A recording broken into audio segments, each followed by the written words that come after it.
So how are we doing? Good? Because this is going to be a very exciting session. Not that the other ones weren't, but this is the financial panel. The title here is Europe's Exposure to Emerging Market. But trust me, the discussion will go beyond that. So we'll have plenty of occasions to pin them down with difficult questions. What I will do is very briefly introduce the three panelists and then let them talk. The first one will be Don Rismiller. Don is a founding partner and chief economist of Strategas. He's overseeing the firm's forecasting and thematic economic research. Don's research has been widely recognized, and prior to founding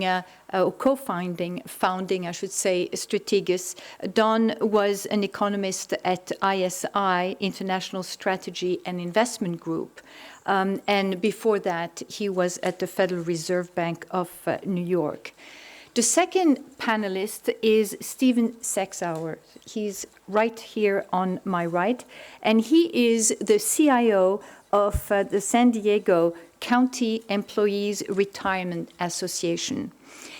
This is an association that has $10 billion in public and in public pension fund assets. He oversees, Stephen that is, the association's public and private investment, the investment team, and also the consultant. Prior to this current position, Steve was working at the Alliance Global Investors, and there he was CIO multi-assets for the US and managing about over $7 billion in assets. And then the third speaker is Mike. I'm not sure whether Mike Drury needs any specific introduction. Suffice it to say, he is the chairman of the GIC, but he also has different other roles, despite the fact that he is traveling around the globe for the GIC. He's the chief economist of McVean Trading and Investment in Memphis, and he also before that an economist at Lehman.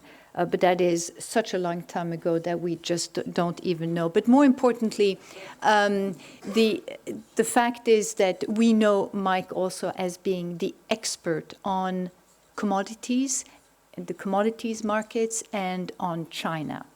So with that, I will invite Don first to come and comment, and then we will continue.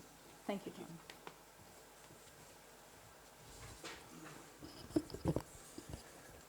Thank you, Kathleen. I appreciate that introduction.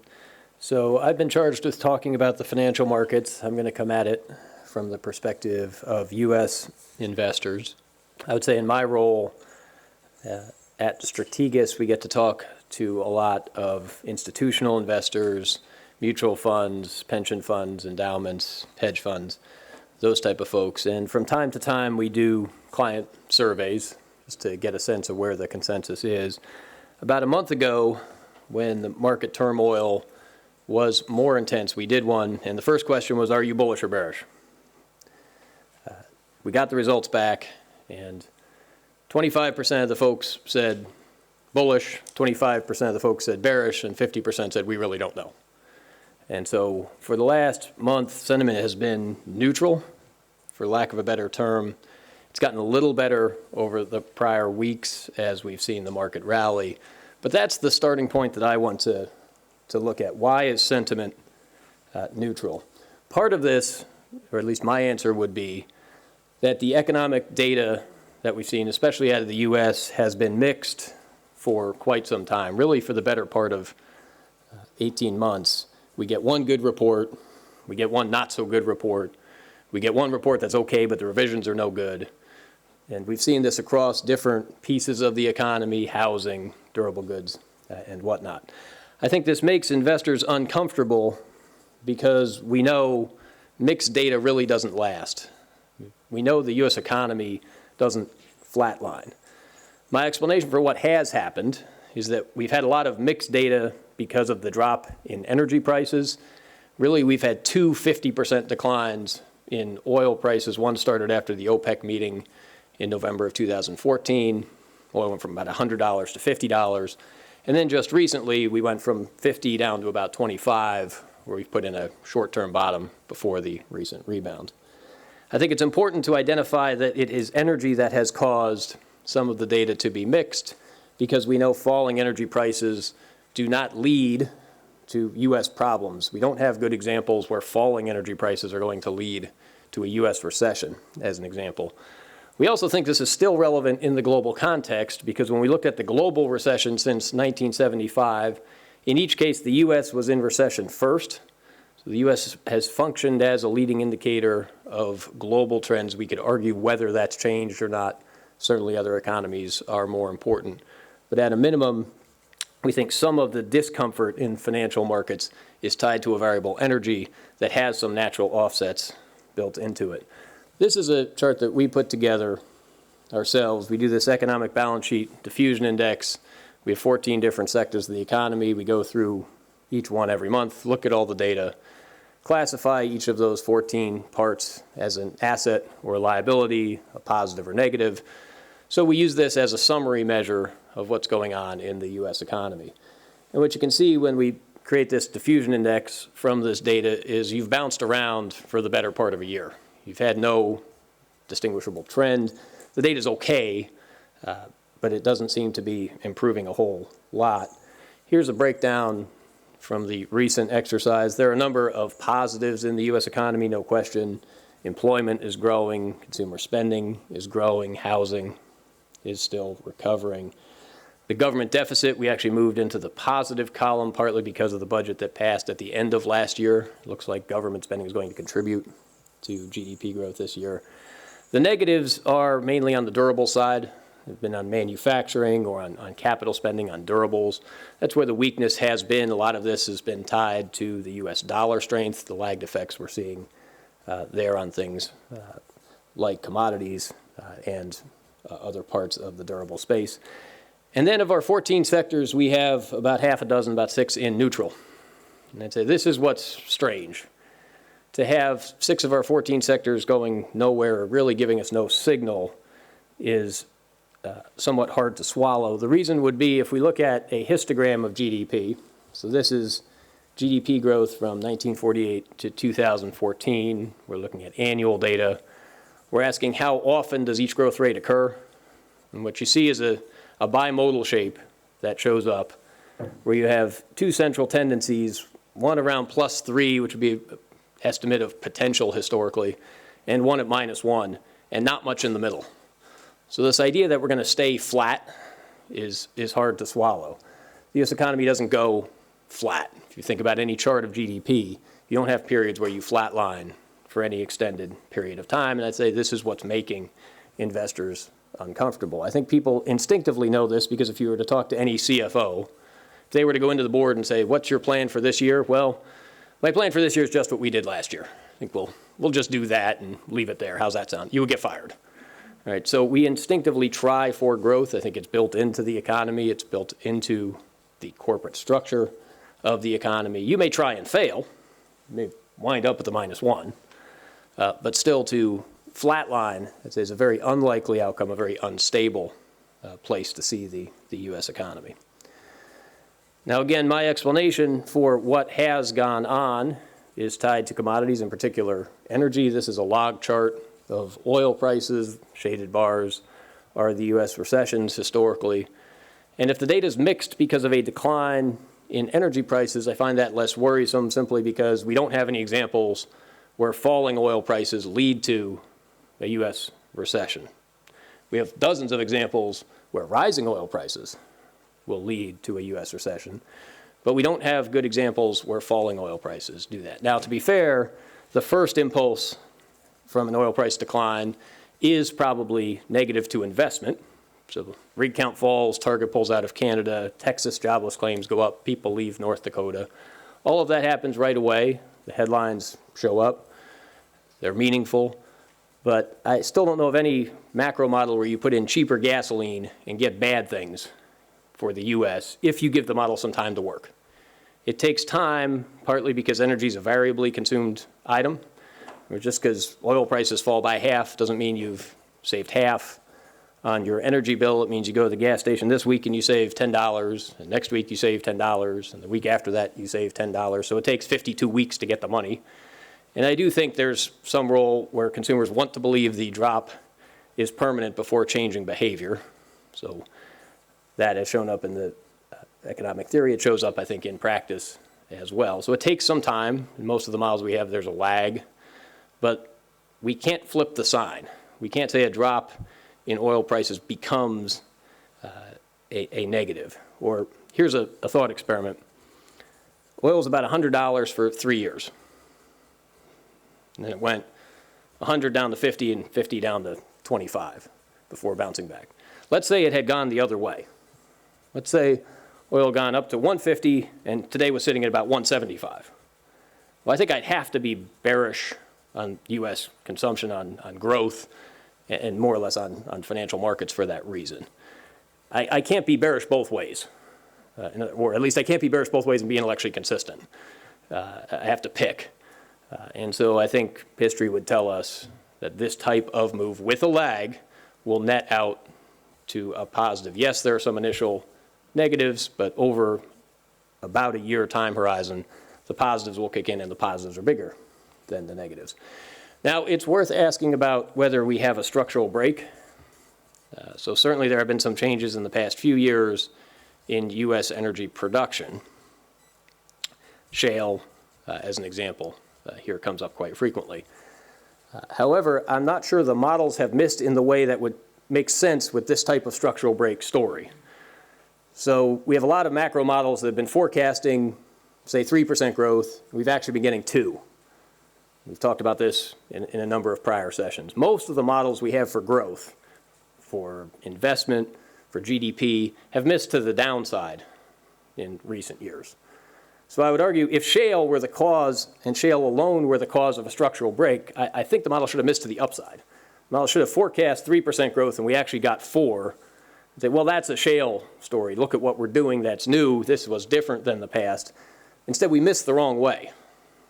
So the model's forecast 3%, we got 2%. So the story that I tell that I think is more complete is there are probably a number of different things going on, of which one was shale. But the U.S. economy is also missing housing. Housing, which was typically an early cycle variable, has functioned more like a late cycle variable this cycle. And government spending was a consistent drag for a number of years. Finally, that's turning around. So the private sector, if you look at GDP ex government, looked more like the models over the last 5 years. So we have essentially a threefold break. We have shale, but then we also have housing, and we have government. And if we put all of that together, the sum of those was a net drag. So now we're losing shale, but we're probably getting housing back, and we're probably getting government back into our equation. And that's how we think the U.S. economy can probably grow up to 2.5% this year. It's basically the consumption part supported by lower energy prices and the government part supported by the most recent budget. Then I would say we do have to think about the U.S. economy getting to full employment. Simple historical chart here to show this. At a minimum, I would argue we're probably entering the second half of this business cycle. What that means to me is labor is going to take share. So early in a business cycle when unemployment's 10%, like we started out with here, the GDP we generate goes to capital. Later in a business cycle, like we are today with unemployment below 5%, the GDP we generate is probably going to go more to labor. This is not bad. It happens every cycle. But what it does mean, as we look at it, and especially when we think about corporate earnings, which are going to matter for investors, is productivity is going to be exceptionally important. So in the second half of a business cycle, if we want to pay capital and labor, instead of labor or capital, we're going to have to make the pie bigger. And so I'd say the length of the cycle from here, or how well corporate earnings can do in an economy that's getting to full employment, is probably going to tie pretty closely to the productivity growth profile. We've talked about some of the impediments already. What I'd want to show you is some of the recent data to argue one simple point, which is we don't need a whole lot from here, at least for 2016, when it comes to corporate earnings.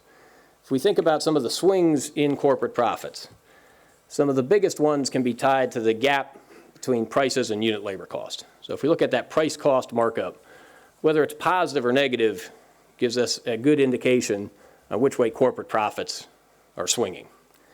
So let's take as a starting assumption, wages probably continue to accelerate slowly from here. That's debatable too, but let's take the case that's most burdensome for corporate profits, which is labor takes share from here. Wage growth, which is that top line, continues to rise. So what's critical for 2016 then is the box within the box here. Productivity, which has been running about 0.5%, needs to accelerate in order to keep unit labor costs under control. Unit labor costs being productivity adjusted wages, that third line in the table. The thing that is important to recognize, I'd say, is productivity has been so bad for the past few years, we don't need heroic increases to make 2016 work. And what I mean by work is, can we have an economy where wages go up and profits go up? And really, we need to get to about 1.25 on productivity to see this happen. This isn't terribly hard based on history. We're basically asking for a 1970s type productivity growth rate.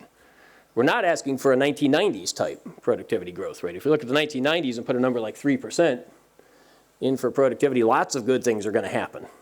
But we don't need 1990s type productivity. We just need 1970s type productivity simply because we're starting from about zero. Or productivity needs to mean revert from zero to bad, and we can start to see 2016 work out, and by work I mean wages go up and profits go up. We're assuming inflation stabilizes and trends up. This would be consistent with rising wages, bottoming oil prices, some of the other things that we have seen in the economy. But this is how we could flip this price-cost gap, the bottom line here, which again, as we have argued, explains most of the variance in corporate profits, most of the swings, for 2016. Now, if you look at it, what 2017 might look like, and this is very uncertain, several year out forecast, but if wages are going to keep rising, again, this is debatable, and productivity stops accelerating, this is where we'd start to get in trouble again. This is why productivity gains are so important in the second half of a business cycle, because it lets us pay labor and capital together. Some of the longest cycles we've had are cycles like the 1990s, where we had very strong productivity gains to finish out the cycle, as the internet boom. What worries me today, in terms of productivity getting a lot better than this, which is still a low number, is I don't really have a good story. So if I think about prior cycles, what I'd really like is I'd like something where college seniors look out and say, I want to do that. And that in the 1980s was finance, in the 1990s it was tech. Last cycle it was construction, but also the derivatives tied to construction. Decades past it was plastics, things like this. So I don't know what people today would say, I want to go out. In fact, I might not even finish my senior year. I am so interested in what's going on, I want to do that. I want to go be in tech. And there's some of that. But if my standard is, do we have an industry that can really employ 1 million new people, I'm not sure we're there. Energy was part of the story. I think some of those jobs are gone. And so this is where the tension is. This is where the tension will be for the next several years for financial markets. The brute force form of productivity for the next year is, I think, we have a half-off coupon from Saudi Arabia. And that's going to help, and it'll flow through to the economy. But beyond that, if we were to give this talk a year from now, when we anniversary some of those price declines, I'd really like to have a story. I'd like to have an industry that can employ 1 million people. I'd like to have something where college graduates, college seniors are saying, that's what I want to do, because that's the future. And I think that's what's going to matter for financial markets beyond 2016.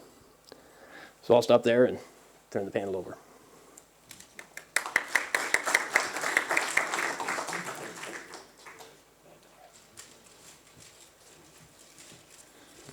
So I stand before you as a data point for an uncomfortable tense investor. And here's why. For our pension system, and I think for all pension systems, we need two things. We need income, or we need a crisis big enough to create valuations that we can buy the assets cheap enough that when they revert back, we generate the gains that would match the income we need to pay our pension bills, which are not small. And we have some of the smartest people in the world, some of whom are in this room working for us doing that, and they've all run up against a brick wall. So what I'm going to talk about a little bit today is, if you look at our agenda, it says that the topic is emerging markets and commodities. It also talks, for this part, emerging markets in Europe. So I'm going to start out with a confession. I'm trying to be a recovering addict from using those terms. And the reason is that they're in a sense a heuristic that came about when we were trying to catalog what was happening in the world a generation ago. So if, the late Amos Tversky and his partner Daniel Kahneman taught us that, we just have these mental accounting and mental activities to help us organize complex things. So if you think of, we want income or growth and where are we going to get it, and you think about commodities, emerging markets in Europe, I'm going to go to kind of a very simple, I use the term one chart to rule them all. And one, I'm going to say it's going to be hard to get. And two, I'm going to make what may be a provocative case, given the venue here, is that at this point, 8 years into all the work done by central banks and other policy moves, we'd be in paradise if any of those were going to work. This is 8 years in. And a little bit to Catherine's point, it'll be structural changes that change incentives to work and productivity.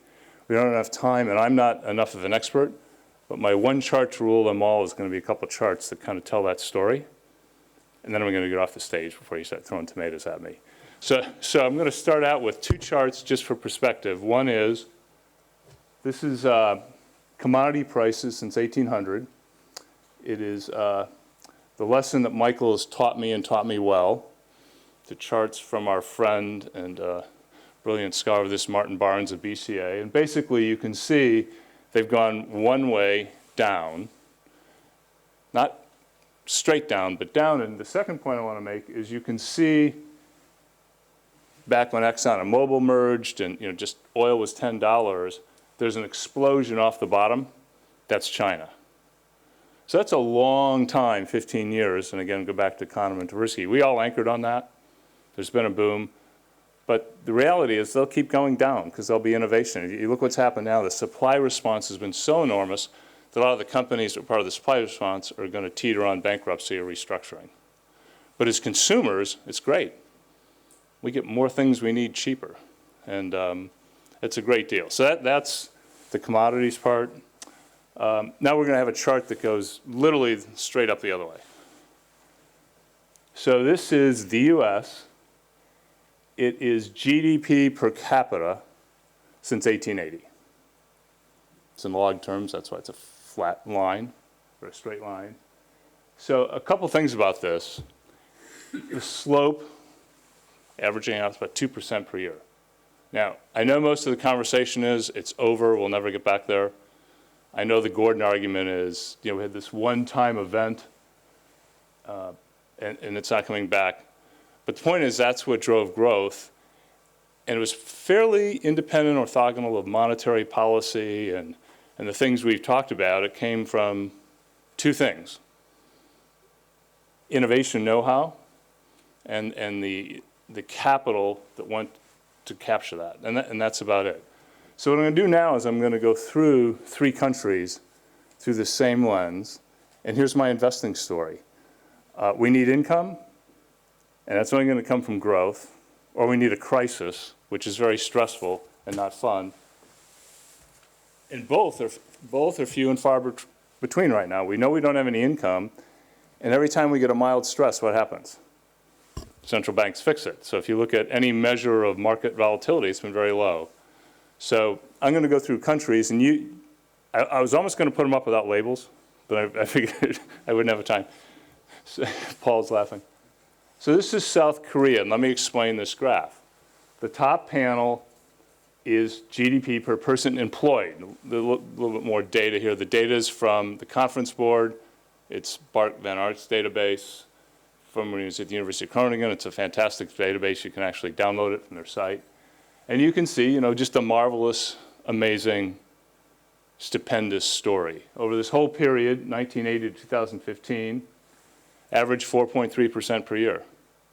Just stunning. At the beginning, 1980, 1999, 5.6. 2000 to 15, 2.6. So if you want growth, this is it. And if I think of companies, I think of these, I mean, these are good companies. Samsung, their export. So, and if you look at employment, pretty good. So the only question about why wouldn't you go buy Korea, besides the fact it's not really big, is how much it costs me. So anytime there's a crisis and Korea gets really cheap, I'm in. Like, I mean, this is the thing you look for, right? Now we're going to go to another emerging market, Brazil, where they seem to have like really, I mean, they've actually perfected legalized looting, right? Not only that, if you're about maybe to get caught, you get protected, right? Go back in the cabinet, you can't be prosecuted. But here's the dismal story. The slope of GDP per capita since 1990 is 63 basis points. That's the slope. It's kind of averaged out. The actual endpoint to endpoint is 28. No, it's 18, I'm sorry. So basically the same. When you look at the data, you think, did I put it in wrong? So there's been no relative improvement in the quality of life for a quarter century. How do you do this? Well, you do it with bad policies, right? And no amount of central banking, no amount of fiscal stimulus forever, Japan has shown us that, can change that. And then they did employ a lot of people, but not productively. So Brazil's a good trading market. Probably don't want to go down there now until they clean out the mosquitoes. But now my last slide, and then I'll be done, is the one I really didn't want to put the label on because it's kind of a trick slide. And it goes to my thing about heuristics. And so Manuel and I were talking about this at dinner last night.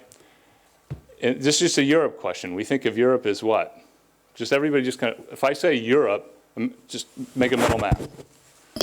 And I said, okay, is Poland more European or is Spain more European? They're really different. And Catherine's done a lot of work and others about just the different parts of the European economy. So here's my final graph. That's Italy. So we have GDP per person. Actually 1980 to 2000, 1999 wasn't too bad. The slope's 1.76. Just so I have a sense of humor, 2 decimal points. But employment was not exactly a home run during that period. What is the date that it flattens out and starts to go negative? Small print, so you have to kind of logic this out. Yes, exactly. So you look at this chart and you say, who in there may be some measurement issues, but you're not going to change the shape. Who in their right mind would join the euro? And how are you going to get all the changes done you need to get done? And can that really go on? It's, the Herbert Stein rule. If something can't go on forever, it will stop. So my investing close, and I'll give you one optimistic perspective. My investing close is, this is really tough. And until the structures get changed, it's a very hazardous business. There's no income to be had, and you have to wait for crises. They're few and far between, and they're a bit terrifying when they happen.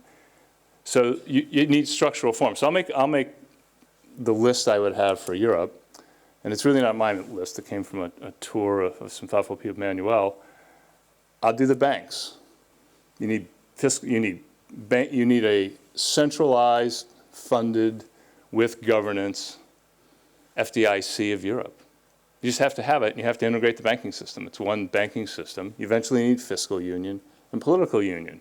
Without that, this is the prison that I think we're in, and that means as an investor, we'll never get that kind of growth. Without that kind of growth, you don't get enough income for us to pay our bills, and we don't want to go down the Catherine suggested catastrophic possibility that we just don't pay them. So I'll leave you with this chart and that chart for a bit of optimism.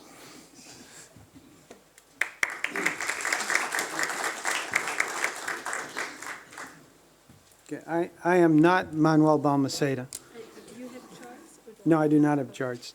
I don't have anything because I'm a fill-in for Manuel, who is a fill-in for Jorge. So they asked me to talk, about Europe and commodities. And they said 15 minutes. So I will cut my normal 3-hour presentation down to only an hour and a half. No. So I'm going to tell you about a view of the world that's completely different than anything else you've ever heard. And it's my view of the world, therefore it's correct. So you should write it down. And it's a view of the world that says that there is no such thing as a national economy. The world is run by multinational corporations which decide where they're going to produce goods, where they're going to pay their labor, where they're going to pay politicians, where they're going to pay taxes, where they're going to pollute, separately from where they're going to sell their goods. It's a world economy where capital can move far, far faster than policies can change. So policy changes are really not the controlling factor.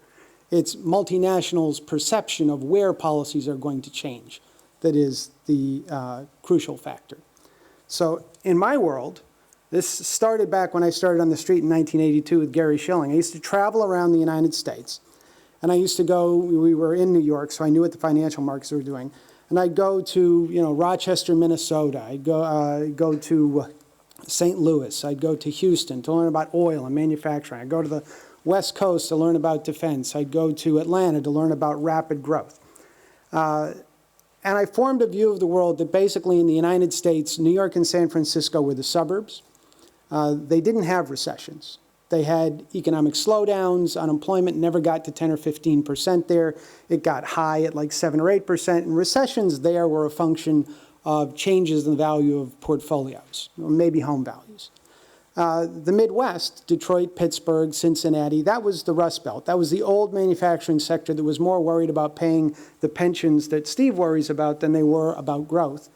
And then the Sun Belt was Phoenix and Atlanta and cities like that that were getting all of the upside. And if you were looking for a recession, you looked in the Rust Belt.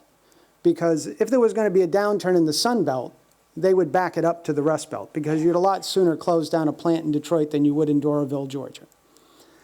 Now I don't do that anymore. I don't travel in the United States hardly at all except to give speeches for my firm. And the reason I don't is because you can drop me in any city in the United States, and until I found the hat store, which told me which teams played in that town, I couldn't tell you where I was.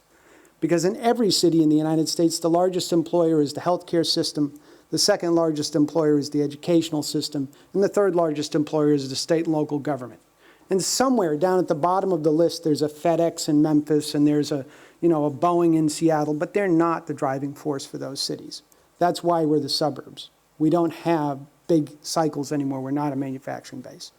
So in my world, the United States is the suburbs rather than just New York and San Francisco. And in my world, Europe and Japan are the Rust Belt. They're the old technology that's worried about burdensome costs and aging and all of the functions that go along with that. And in my world, the Sun Belt is China. So if I'm looking for recessions, I start looking in Europe. And I look for trouble on the factory floor, I'm looking in China. So now let's talk about commodities a bit. The commodities boom started in the middle of 2005. I can't remember the exact date. I should know the exact date, because it's the day that Wen Jiabao decided that he was going to allow the Chinese yuan to appreciate from 8.2.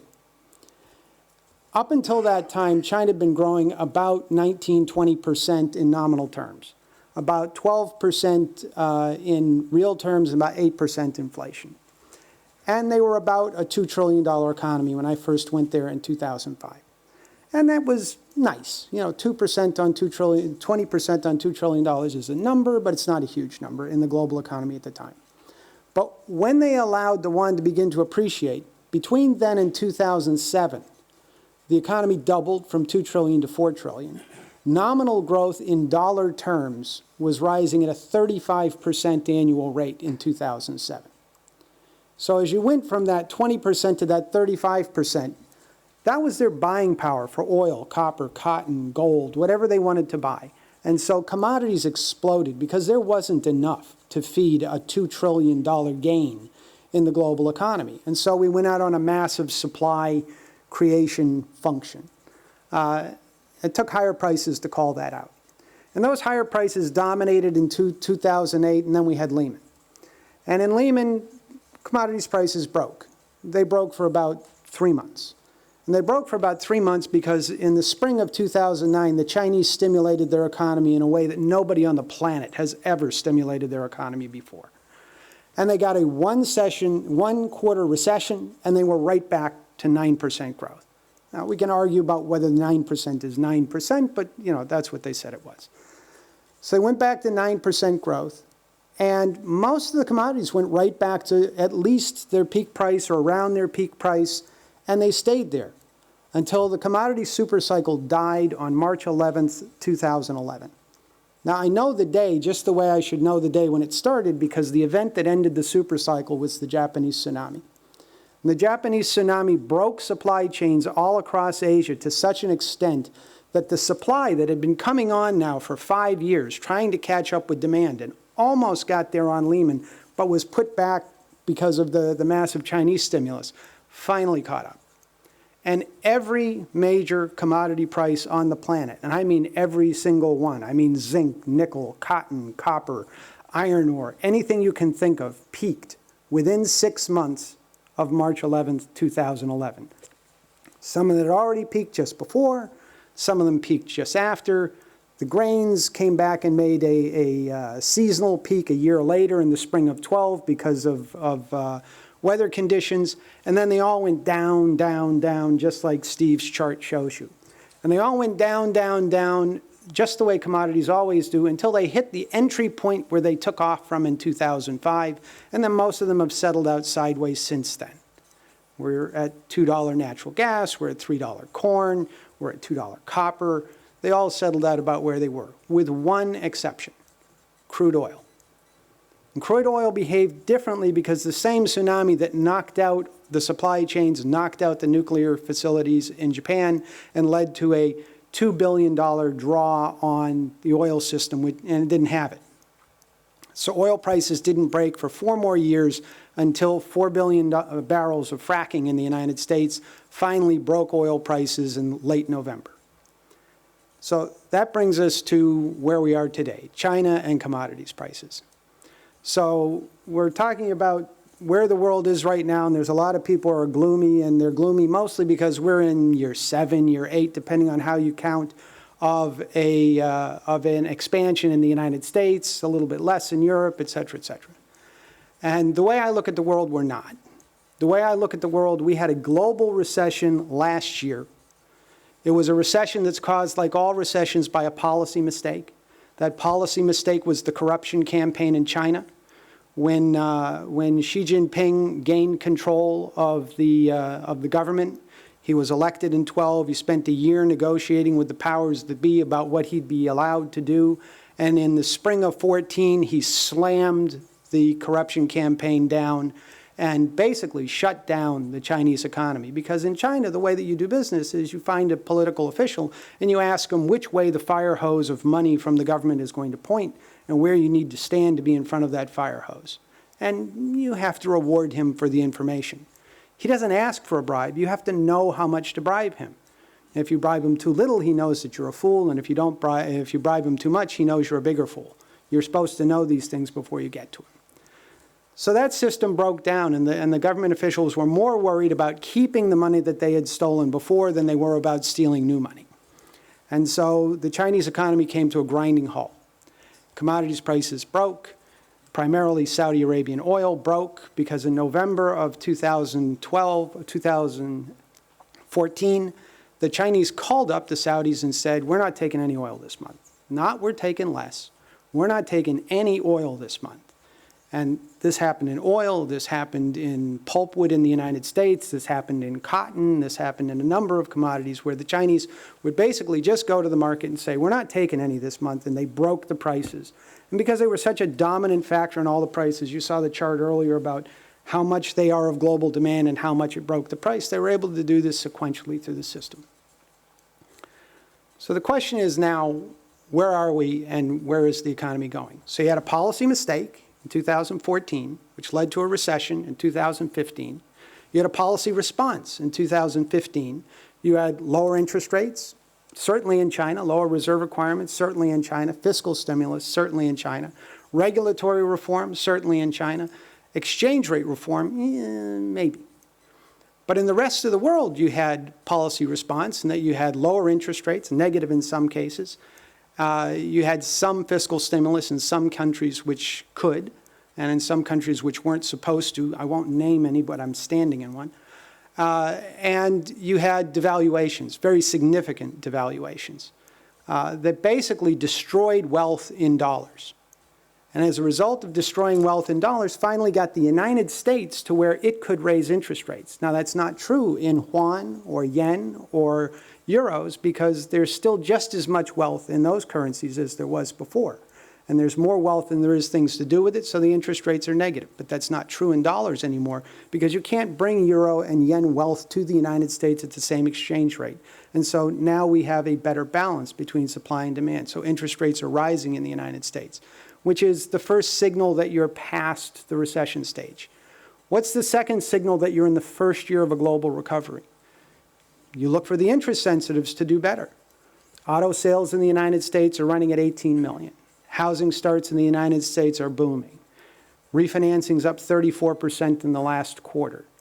You just looked at the numbers for units under construction. They're 18% higher than a year ago, single family and multifamily. Is that true just in the United States? No. In China, home sales are starting to pick up. Home prices are escalating very rapidly, particularly in the first-tier cities, which account for 60% of real estate in China. They're up 60% in Shenzhen over the last year. They're up 14% in Beijing. Equity is psychology. As your home value goes up, and that's the major asset for most people, both in the United States and certainly in China, where the stock market is an insignificant function, this means a lot. So you get better psychology, car sales, home sales in both markets. So I'm looking at a world where we're in recovery because policy was put to work a year ago, and it takes about a year for policy to bite, and it takes about 2 years for policy to be fully reflected. So I expect that the U.S. housing market will be running red hot by the time we get into the spring, summer months, because the Fed decided that they weren't going to raise interest rates, and they probably should be raising interest rates based on all the other signals in the U.S. economy. Maybe they decided that they were going to be the central bank for the world. I really don't care why they did it. I just know that they didn't do it. And I know that that means that everybody I talk to in housing in the United States is as excited as I've seen them since 2005. So I think that we're in an upswing in the global economy, and these upswings tend to last 2 years, maybe 3 years. My crystal ball goes out about 18 months. So I'm optimistic for the next 18 months. So what does that mean about commodities prices in Europe? Well, there's the downside. You see, if Europe is Detroit, Detroit doesn't rebound during economic cycles. It doesn't do any worse anymore, but it doesn't rebound. It kind of licks its wounds from the last round and stumbles along. And what about the commodities producers? Well, the commodities producers are the unskilled labor of the world. They're the 5% that gets laid off when the unemployment rate goes from 5% to 10%, that assures the other 90% that they're not going to lose their job and allows them to feel better and to go out and start spending. Commodities prices are not going to come back because the Chinese are no longer a manufacturing-driven economy or an export-driven economy. That's partly because of what Catherine was saying about trade's just not what it used to be in the cycle. The Chinese now are devoted to this service-oriented, growth pattern. How fast are services growing in China? I was telling people at lunch that, in Beijing today, 50% of evening meals are delivered. No one cooks at home anymore. You order out, and it's brought to you by an Uber equivalent. Ping An Insurance just announced that they sold 40% more insurance in the last year than the year before, and the growth rate the year before was 40%. 109 million people in China now have life insurance. Next year it'll be 150 million. The year after that it'll be 200 million. Those kind of growth rates lead to very rapid growth in a very narrow market. So life insurance, which accounts for 0.5% of GDP in China is growing 40%. When 0.5 is growing 40%, that's 0.2 by itself. That's the kind of thing that's going on in China in a number of very narrow markets at the same time that they're having a manufacturing recession and they're trying to work their way through it. So I'm not wildly optimistic China, but 2 years ago I think China was growing 3%. Today I think it's growing 5.5%. I don't think it'll ever grow 7% again. I think Axel Weber was absolutely right on that. They have declining work-age population. But they still have very rapid productivity growth because the guy who's 65 and leaving the workforce doesn't have nearly the productivity of the 18-year-old who's coming in to replace him. And that's probably the only place on the planet other than other emerging markets where that's true. So my story is one of a recession in a policy mistake in 2014, a dollar-based recession in 2015, and a global dollar-based recovery in 2016, 17, we'll talk about 18 next year. That's my story, and I'm sticking to it. Thank you very much.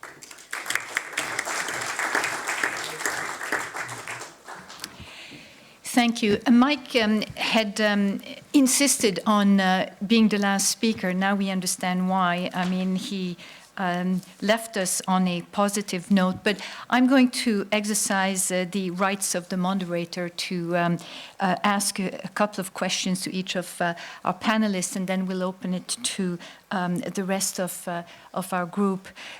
So if we turn back a little bit on the negative, positive feel, back to Don.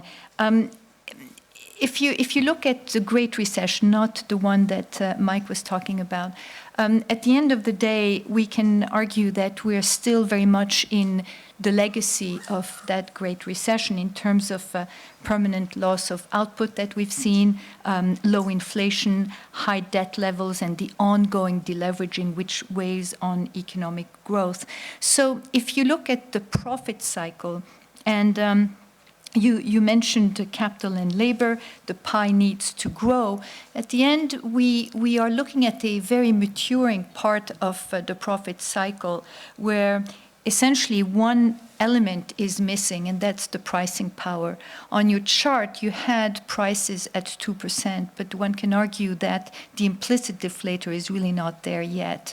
So with the absence of the pricing power as such, do you see that we can get into a much more dire profit cycle, or do you think that we can escape it?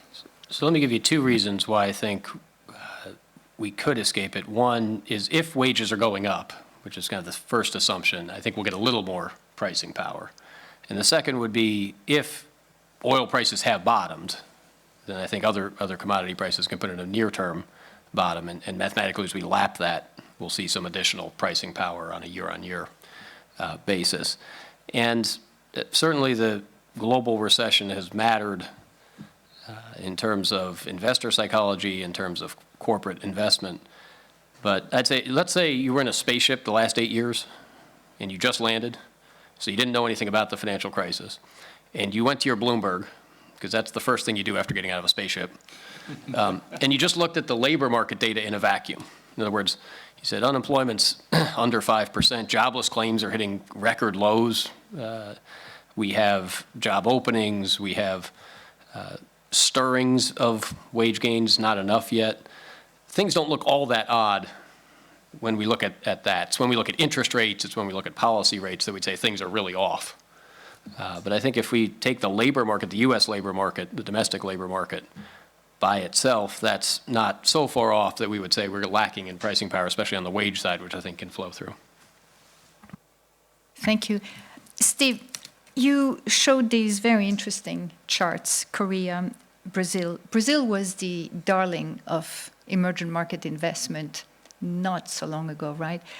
So did most of market participants not do their homework? And but more importantly, I'd like to go back to Korea. So Korea, the growth story there now has been very linked to China. And with the slowdown in China, we might see here some negative side effects, if you will. And in that context, how strong is your risk appetite?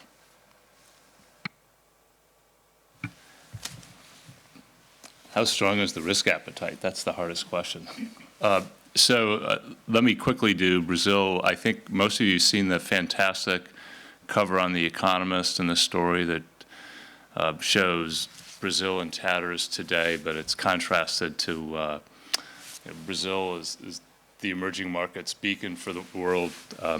So I think as investors, that's our biggest problem. We anchor on what's happened, and so like almost all investors, everybody, we do it all the time. We bought IFA. Japan went into the IFA index and became the thing to invest in institutionally a generation ago, and so everybody had their asset allocation models buying Japan, and guess when?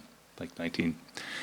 Yeah. So I think in Korea, the chart I put up is a long-term chart, and this is about human capital. It's about innovation. It's about regulation. It's about the network of systems. Could there be a cyclical slowdown? Yeah. But if you need 5 or 10 years of long-term growth, I think you'll get it there. One last thing on Brazil, kind of the economist contrarian. I think it was said earlier, you need a crisis to fix things. Well, they have a crisis. So if they fix it, it could be a very rich country. Yeah, that's if, right? So, Mike, you really painted an interesting story, and I think you left us, at least you left me, with the notion that inflation is coming back, and that sounds a little presumptuous, perhaps, but in other words, the dynamics of deflation and disinflation are behind us, and we're seeing more of this troughing, if you will, of inflation, given your story on commodities and the real economy. And reading, as Don mentioned, Bloomberg, the tips are on fire. Are you part of that crowd? Well, so commodity inflation is dead, and you're going to have commodity deflation. But commodity deflation is, very small. Commodities are a very small part of total GDP in the world. They're very important for the countries where it's very important, but they're not a driver. The bigger issue is, are labor markets tightening in the United States, and will they start to tighten in the rest of the world? And I think there's strong indications that labor markets are tightening in the United States. I think one of the things that bothers people in the United States is declining labor force participation and things like that. And so I ask myself a simpler question is, are labor markets broken in the United States? And to me, the answer is no, they're not. So then why is labor force participation declining? And the answer to me is fairly straightforward. I mean, you're offering a working wage to people who are looking at that working wage and saying, that's not enough for me to work. I'll either stay in school, or I'll stay at home and I'll take care of my aging mother, or I'll take care of my kids, or I don't know what they're going to do. I don't have to understand every decision that everybody makes in an economy. But if I can't find a broken market to explain why the price is wrong, then I just have to believe that people aren't working because they don't want to work.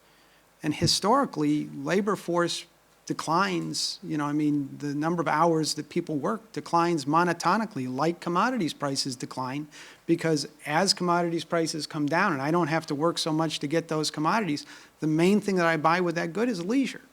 And I think that's what's going on in the United States. We're buying more leisure. And so at some point, you'll have enough people buying enough leisure, and you'll have enough demand for other goods and services that somebody needs to produce, that wages will start up. And, I'm not saying wages are going to skyrocket, but I think they're on their way up. And I think the people that are getting those wages are lower income, and they will spend every dime of it. And they will spend every dime of it, and then they will borrow money on top of that. And we're seeing for the first time that credit growth in the United States, consumer credit growth in the United States, is growing faster than disposable income in the United States. And every time that's happened in the past, you're in the peak phase of the cycle.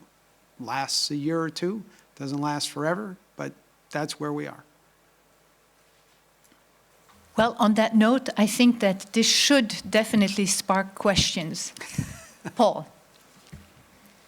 It may be my jet lag, but I feel like I'm the spaceman who just arrived on a spacecraft. I hear Michael being miraculously optimistic in face of a political campaign, an election which could take us into uncharted territory. I see Don forecasting a miraculous 1.3% gain in productivity. I would love to hear where that's coming from. And I hear Steve demanding a crisis in order to improve productivity. I'm left wondering, where are we? And are we looking at the same sort of data? The productivity thing interests me a lot, Don. Could you explain a little bit how you get that 1.3% gain in productivity? Sure. So very hard to forecast. The point I'd make is, what type of productivity would we need for 2016 to work? So let's go backwards first, right? And by work, I mean, how could we get wages up and profits up together? And what comes out of that exercise is what we need is basically the productivity growth we had in bad times. So some of this is mean reversion. Just productivity has been so poor for 3 years here that if we put like a 1970s type productivity growth rate in the model, in the table, things start to work out. The higher number we put in, the better things get. The more you can pay labor and the more profits you can have. And that's where I'd say if we had a story, if I could say, well, here's the internet revolution, here's the financial revolution, then maybe productivity could be even higher. So the first step would be mean reversion as a base case. But if I were to say what the trigger is, my guess would be companies are going to look at the labor market. They're going to say, look, the Fed's beige book is telling us wages are going up. We just had Walmart increase wages. We had Seattle increase minimum wages. They're sticking. So if a worker comes and asks for a wage increase, maybe I should give it to them. But what I might do is I might say, well, you used to do X and Y. How about I give you a 3% wage increase and now you do X, Y, and Z? And after 3 years of not doing a whole lot, maybe there's some room to go.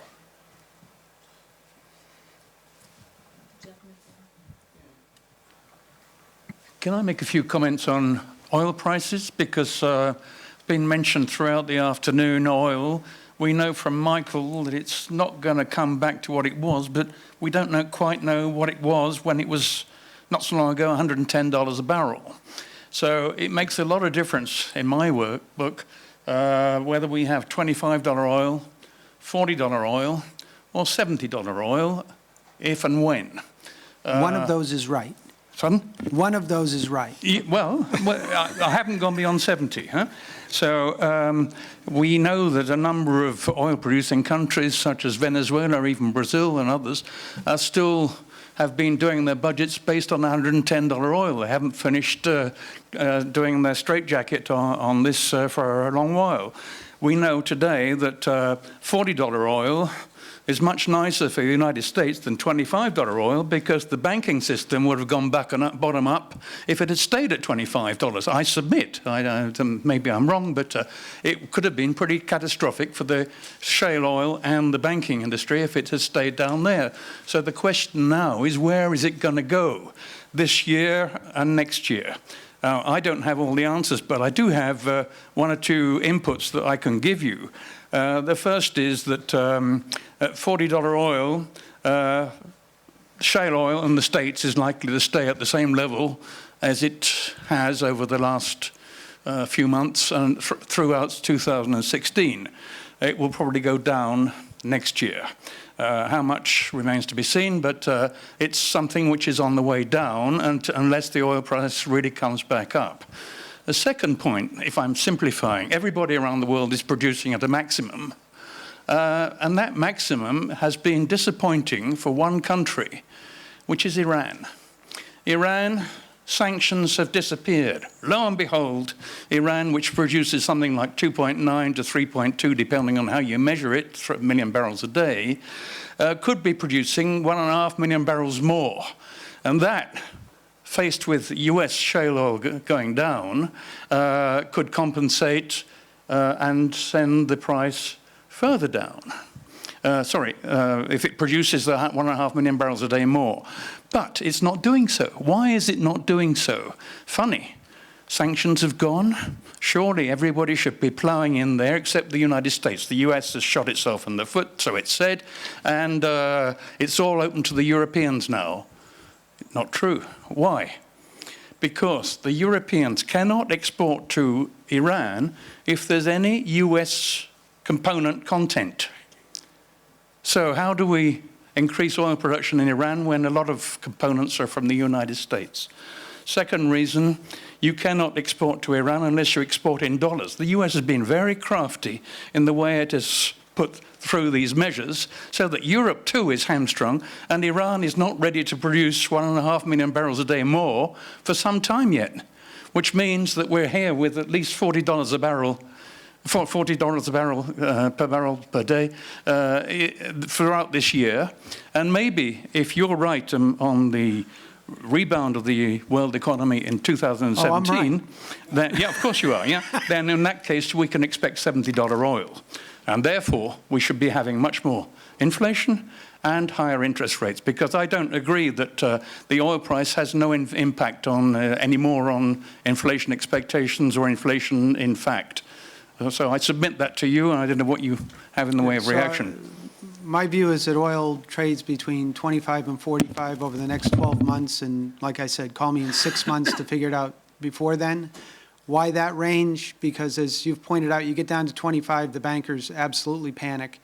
I'm told by independents in Texas who should know that there's still a lot of cleanup to be done, a lot of people to be driven out of the market. Now, that doesn't mean that their assets won't produce. That just means that there's new ownership of the assets at 25. And this is the reason the price keeps coming down, is because the cost structure is coming down as fast as the price of oil. We used to pay $250,000 for a welder in the Bakken. Now we pay $40,000 for the same guy. Maybe not the same guy, but yeah, right. And why 45? Because at 45, fracking starts to come back. And Iran not producing. My wife is Iranian. I follow the area very closely. You know, Iran says a lot of things that aren't true. I mean, you know, they were supposed to have 30 million barrels of oil on the $30 billion worth of oil on the water that was going to hit the market. It's not to be seen. They're supposed to be able to increase production 1.5 million barrels a day, maybe. They own Iraq. Iraq's production is increasing, but nowhere near at that pace. If they could increase production that fast, it would be increasing that fast in Iraq. It's not. So the Iranian story is a longer-term story. They will get back to 4 million barrels of production, but it will take 2, 3, 4, 5 years. Anything beyond my 2-year horizon is something we talk about next year. The gentleman here, and then a gentleman over there. Yeah, I have a question for Stephen, but before that, on the cover of The Economist, if you want a lag indicator, is that cover. So if the cover is bad, you're really recovering already, and if it's good, you are really in very bad shape. But anyway, leaving that aside, I agree with your analysis on these structural challenges of Brazil. Actually, if we do the same figure for almost all big Latin American economies, you will see the same. Only Chile picks up a bit. But my question is, do you have also any income-led story in order to invest in the region, Latin America particularly, right now? Or because crisis, we have all of them, I mean, with different types, so based on income? So Kathleen asked the question about risk. So, I mean, in the stress, there are stress markets, and even in the developed world, in the U.S., spreads have widened out dramatically in the last 3 months, 2 months. So the challenge, again, I'm trying to be an addict, not using the term emerging markets, but if you go to individual countries, the challenge is if you're buying debt, we get paid back, and then it's very hard to get it in U.S. dollars. And so you have this enormous currency risk, because that's the big lever to fix the problems. I will say GIC is going to Buenos Aires in Uruguay in the beginning of May. We have appointments with the central bank and with the Minister of Finance. It's a delegation. There are 15 people already on it. There's about 5 more slots. If you're really interested, please sign up. That's the chairman speaking. Just on the, Steve, I think you had touched on German banking, the banking union in Europe at the end of your talk, and I mean, I may be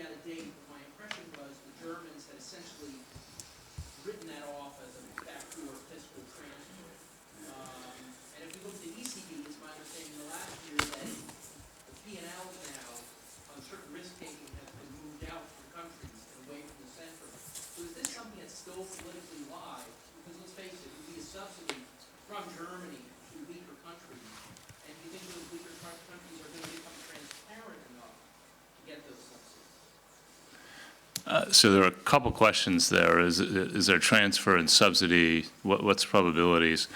A quick disclaimer, that question is way beyond my pay grade, but I can offer you one insight in terms of subsidies.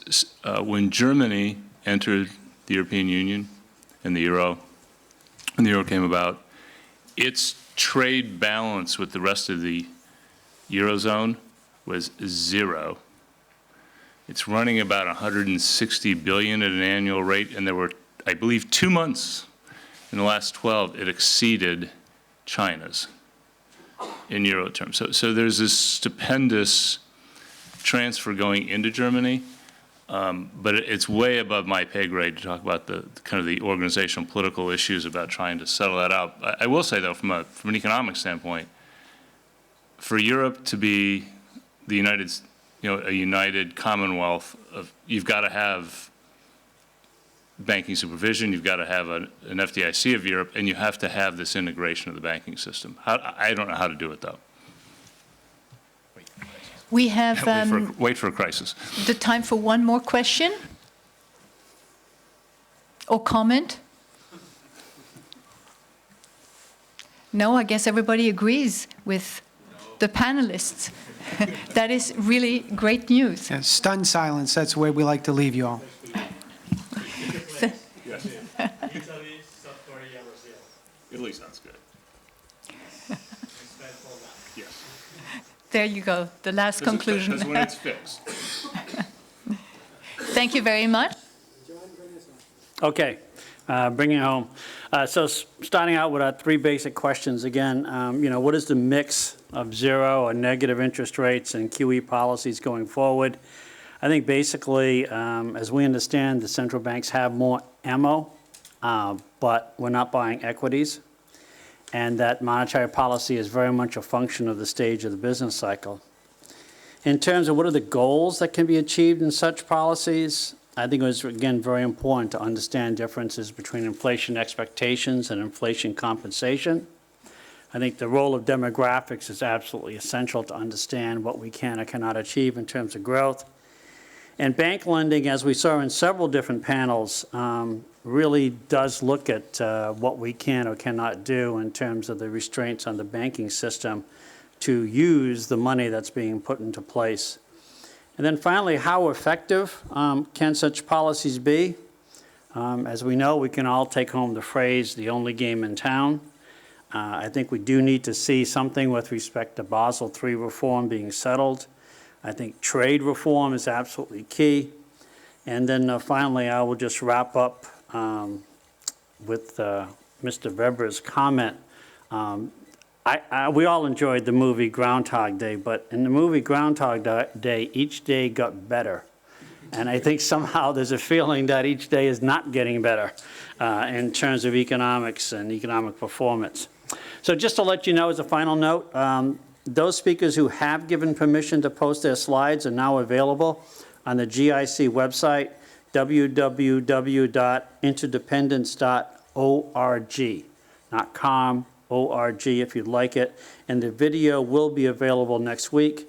And I believe we stand adjourned.